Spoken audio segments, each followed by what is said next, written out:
আমি জানি উনি রাজনৈতিক ব্যবসা করেন। কে কে?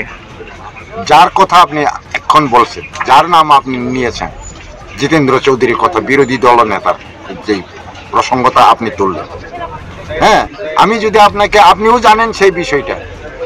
কিছুদিন আগে আগরতলা টাউন হলটাকে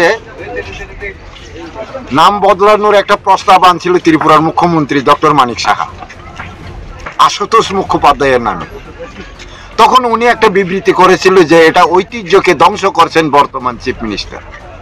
আমি জিতেন চৌধুরী বাবুকে প্রশ্ন করতে চাই যে উনি যদি রাজনৈতিক ব্যবসা না করেন, ওনার আমলেই তো আস্তাবল মাঠ বিবেকানন্দ ময়দান হয়েছিল, কেন তখন ওনার আওয়াজ ছিল না? সেই জ্ঞান জাগ্রত, সেই ঐতিহ্যর ধ্বংসের বিষয়টা তার নজরে পড়লো না কেন?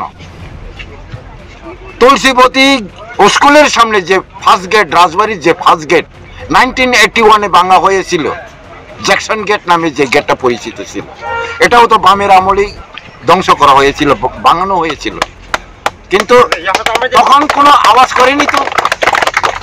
তাদের আমলে রাজবাড়ি গেটের সামনে ক্ষুদিরাম বসুর মূর্তি স্থাপন করা হয়েছিল, সূর্য সেনের মূর্তি স্থাপন করা হয়েছিল। আমার মতে ত্রিপুরার রাজবাড়ি এটা ত্রিপুরার ঐতিহ্য, এটা একটা প্রটেক্টেড এরিয়া, এটা ত্রিপুরা কোনো এককালে রাজতন্ত্র ছিল তার প্রতীক চিহ্ন, এটা ট্যুরিজম হিসেবে বর্তমানে চিহ্নিত করা। কেন তার সামনে ক্ষুদিরাম বসুর মূর্তি হবে? কেন তার সামনে সূর্য সেনের মূর্তি হবে?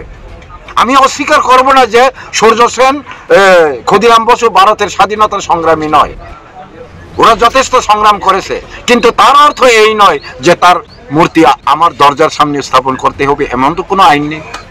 অন্য কোনো একটা মিউজিয়ামে তৈরি করেন, অন্য কোনো একটা ইম্পর্টেন্ট জায়গাতে তৈরি করেন, অথবা ক্ষুদিরাম সূর্য সেনের মতো মহামানবদের নামে একটা মিউজিয়াম তৈরি করেন, তাদের নামে একটা বড় একটা ন্যাশনাল ইন্টারন্যাশনাল লেভেলের একটা স্টেডিয়াম তৈরি করেন, তাতে দুঃখ নাই তো।